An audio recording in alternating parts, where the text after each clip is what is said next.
Assalamualaikum warahmatullahi wabarakatuh. Selamat pagi semuanya. Berjumpa lagi dengan saya, Bu Ismi.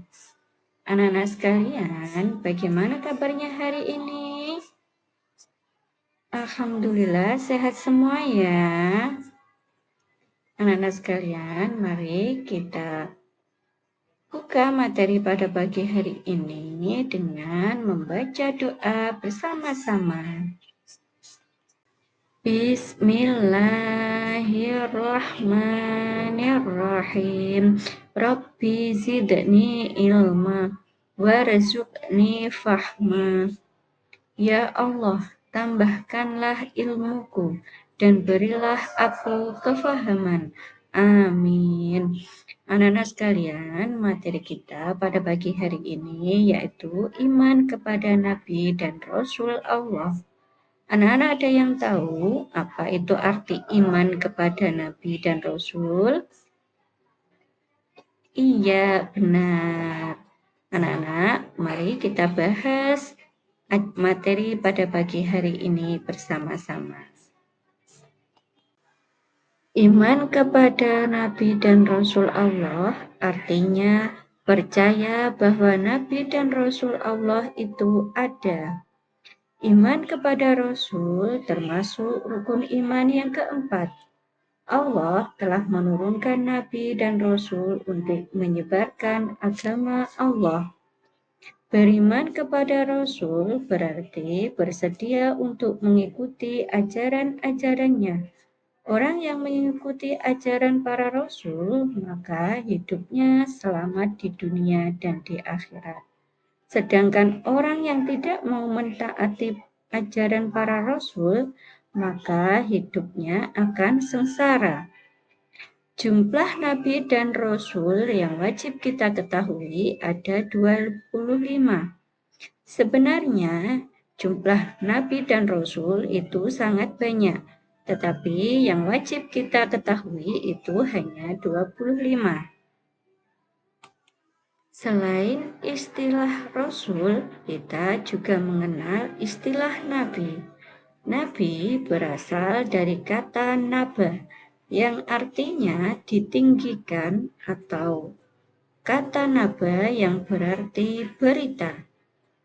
Dengan ini dapat disimpulkan bahwa Nabi adalah orang yang ditinggikan derajatnya oleh Allah Subhanahu wa Ta'ala dengan memberinya wahyu atau berita.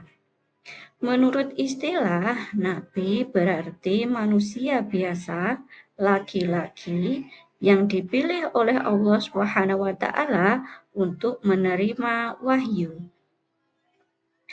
Sedangkan rasul berasal dari kata arsala yang artinya mengutus. Rasul berarti seorang laki-laki yang diberi wahyu dan diutus oleh Allah Subhanahu wa Ta'ala untuk menyampaikan risalah atau syariat kepada umatnya. Dari sini dapat dipahami tentang perbedaan nabi dan rasul, yaitu terletak pada kewajibannya menyampaikan risalah atau syariat kepada umatnya. Nama-nama Nabi dan Rasul yang wajib kita ketahui ada 25. Anak-anak sekalian, mari kita hafalkan bersama-sama yuk. 1, 2, 3.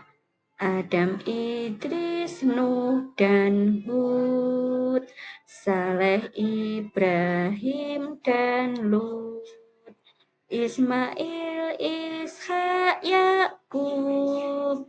Yusuf, Ayub, Zulkifli, Su'aib, Musa, Harun, Daud, Sulaiman, Ilyas, Ilyasa, Yunus, Zakaria, Yahya, Isa, akhirnya Muhammad.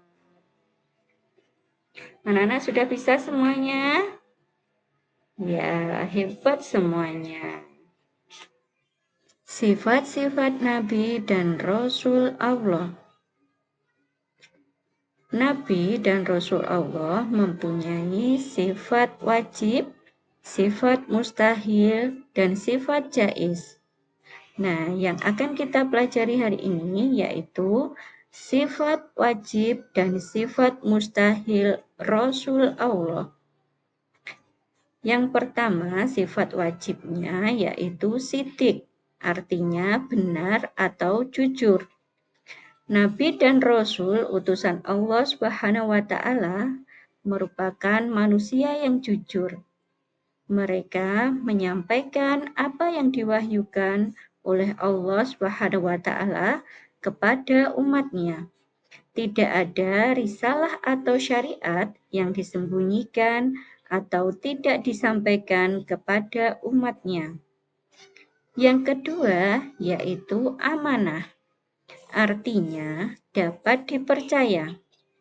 Nabi dan Rasul memiliki sifat amanah. Oleh karena Nabi dan Rasul memiliki sifat jujur, mereka dapat dipercaya. Kejujuran yang dimiliki oleh Nabi dan Rasul menyebabkan mereka dipercaya. Mereka menjaga dan melaksanakan amanah yang diterima kapanpun dan dimanapun berada. Yang ketiga yaitu tabligh. Rasul Allah Subhanahu wa Ta'ala dikaruniai sifat tabligh yang berarti menyampaikan. Apa yang diterima oleh Allah Subhanahu wa Ta'ala disampaikan kepada umatnya. Rasul tidak mengurangi sedikit pun perintah yang diterima dari Allah Subhanahu wa Ta'ala. Yang keempat yaitu fatonah.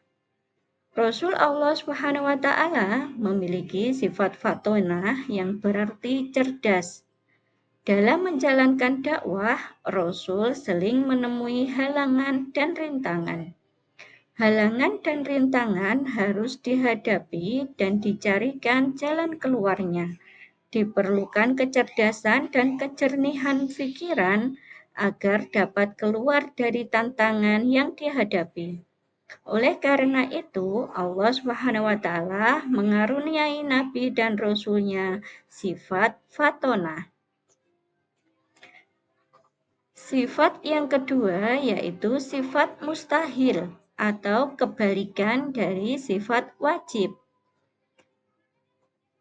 Sifat mustahil Rasul yang pertama yaitu kizib, artinya bohong. Rasul tidak mungkin memiliki sifat bohong. Yang kedua, sifat mustahil berkhianat, artinya tidak dapat dipercaya. Yang ketiga, sifat mustahil khitman, artinya menyembunyikan. Yang keempat, sifat mustahil baladah, artinya bodoh. Nah, anak-anak, itulah tadi sifat-sifat Nabi dan Rasul Allah. Sekarang kita bahas perbedaan Nabi dan Rasul. Perbedaannya, kalau Nabi itu belum tentu Rasul. Kalau Rasul itu sudah pasti Nabi. Nabi memiliki sifat sidik, amanah, fatonah. Sedangkan Rasul memiliki sifat sidik, amanah, fatonah, dan tabligh. Nabi bertugas untuk dirinya sendiri. Sedangkan Rasul bertugas untuk dirinya sendiri dan umatnya. Nabi tidak memiliki umat dan Rasul memiliki umat. Para Rasul mempunyai fungsi yang pertama yaitu membawa berita gembira atau peringatan kepada umatnya. Yang kedua, menyuruh umat untuk menyembah hanya kepada Allah dan senantiasa bertakwa kepadanya. Yang ketiga, menyeru pada umat untuk beriman kepada Allah tanpa mengkultusan terhadap para rasul lain. Yang keempat, mengajarkan seluruh umat agar senantiasa mempelajari kitab suci yang diturunkan kepada Rasul sebagai pedoman hidupnya. Rasul Ulul Azmi adalah Rasul yang memiliki ketabahan dan kesabaran yang luar biasa. Jumlah Rasul Ulul Azmi itu ada 5. Yang pertama, Nabi Nuh alaihi salam. Yang kedua, Nabi Ibrahim alaihi salam. Yang ketiga, Nabi Musa alaihi salam. Yang keempat, Nabi Isa alaihi salam. Dan yang kelima yaitu Nabi Muhammad Shallallahu alaihi wasallam. Mukjizat yang diterima oleh Nabi Nuh alaihi salam yaitu membuat perahu besar. Perintah membuat perahu besar itu diperintah oleh Allah Subhanahu wa taala untuk dinaiki makhluk Nabi Nuh yang beriman dan dapat menyelamatkan mereka dari banjir besar. Mukjizat Nabi Ibrahim yaitu tidak hangus terbakar api.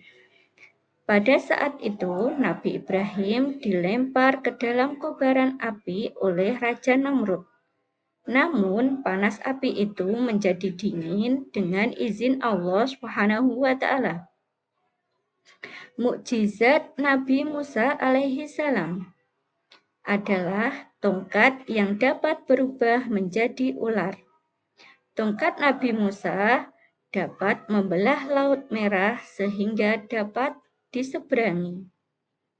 Mukjizat Nabi Isa. Mukjizatnya adalah dapat menghidupkan orang yang mati dengan izin Allah Subhanahu wa taala. Selain itu, Nabi Isa dapat berbicara saat beliau baru saja dilahirkan. Yang terakhir yaitu Nabi Muhammad Shallallahu alaihi wasallam. Mukjizatnya adalah peristiwa Isra Mi'raj. Selain itu, Nabi Muhammad juga diberikan keistimewaan berupa kitab Al-Quran. Al-Quran dijadikan pedoman hidup umat di dunia. Meneladani sifat Rasul. Keteladanan Rasul ini dinyatakan dalam firman Allah Subhanahu wa taala berikut ini, yang artinya sesungguhnya telah ada pada diri Rasul itu suri tauladan yang baik bagimu, yaitu bagi orang yang mengharap rahmat Allah dan kedatangan hari kiamat, dan dia banyak menyebut Allah. Quran Surat Al-Ahzab ayat 21.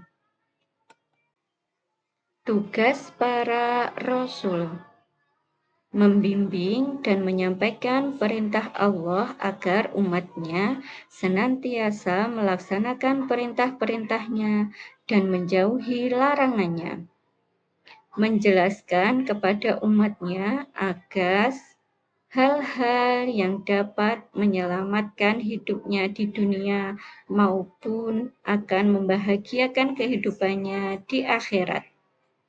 Berjihad dan berjuang untuk menegakkan agama Islam agar senantiasa dihayati dan diamalkan oleh seluruh umat manusia.